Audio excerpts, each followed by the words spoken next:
So let's have a little recap of I-64 before I get into explaining what's going on here. So at I-64, there was a first track outing on all new stuff. Some new suspension, some absolutely new technology with boost control and timing control. Everything on this truck is a extremely steep learning curve for me. I do have some really good help, but I'm hard-headed and I don't want to listen all the time. But we done some testing and we put in what we thought was a really good first round tune-up. Now, I'm not saying my first round pick was a hammer, but I wasn't gonna take them lightly, so I didn't want to go out and just leave a lot on the table.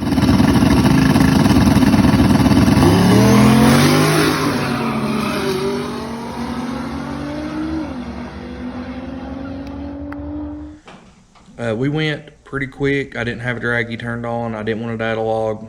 I didn't want to get myself caught up and make a mistake. But my biggest mistake was not having any data to go off of. Second round, I drew a Canon, and I put entirely too much in it. We ended up, first round, we get back to that. First round, we left on motor, 3,200 RPM. At around 2.5 seconds out, we had it on 14 with a very, very slow ramp. It took it and everything was fine. You know, that's not a whole lot of power, but it is making some steam. We got through first round on that, and I probably should have just played with that tune-up, and knowing me, I got aggressive. Second round, I thought it would take it. I had it on probably 14 or 15 pounds within 1 second. And truck didn't like it. The guy out 60-footed me, and probably within the 60 foot I was on the scramble. We may have had it on 20 or 21 pounds. I don't really know. That's what I was telling it to do. But the truck was pushing left. I don't think the suspension can handle the power that I was trying to give it at that moment.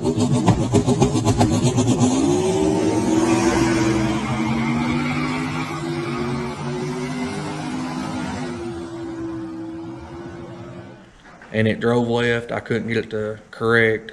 I had to short shift it into third. It was over with. And that guy, even if I made a good pass, that dude was flying, and I probably wouldn't outran him anyways. But it'd been nice to give him a good straight pass anyways. But I went out second round, but I had a great time doing it. That was an experience that I'm glad I got to do. And I will be back for some more of those back of the track races that I've always avoided going to. I didn't really think it was me because I like the street stuff more. But going over these videos, I realized the front end was not doing exactly what I was telling it to do. So I tried to do a little bit of investigation work, and let me show you what I found. And before I get into this too deeply, nothing here is custom. I mean, it is, but it isn't. You can buy this stuff anywhere. This is Treat Chassis arms. They are dirty, dusty.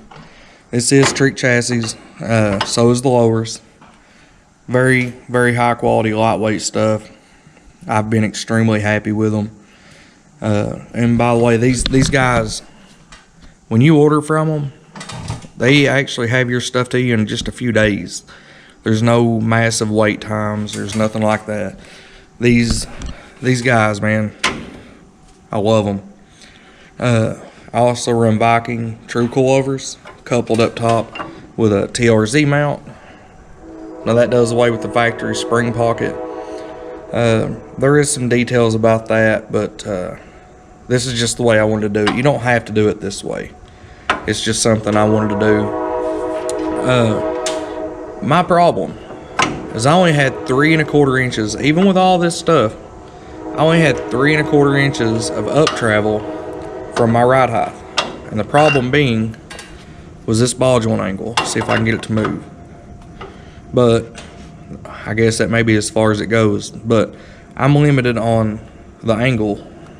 So what we ended up doing was we tried to mount it on the bottom just to see if that 1/4 inch or so would help, and it did nothing. The angle of this ball joint just can't travel the way I need it to travel. So we ordered some longer ball joints. We're gonna get some stronger bolts than what I had in here too, because they did not look happy. I need to change this and make sure, if you've ever watched Billy Hoskins videos, you should have picked this up. Make damn sure that you have your fitting turned in a manner that you don't bind your brake hose. But anyways, so we ordered some ball joints from Summit. We're really hoping that they make it here by Thursday.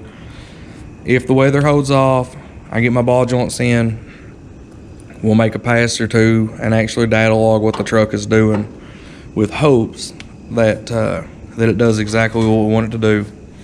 When these things come in, I will give you a measurement to tell you exactly how much more travel the truck picked up.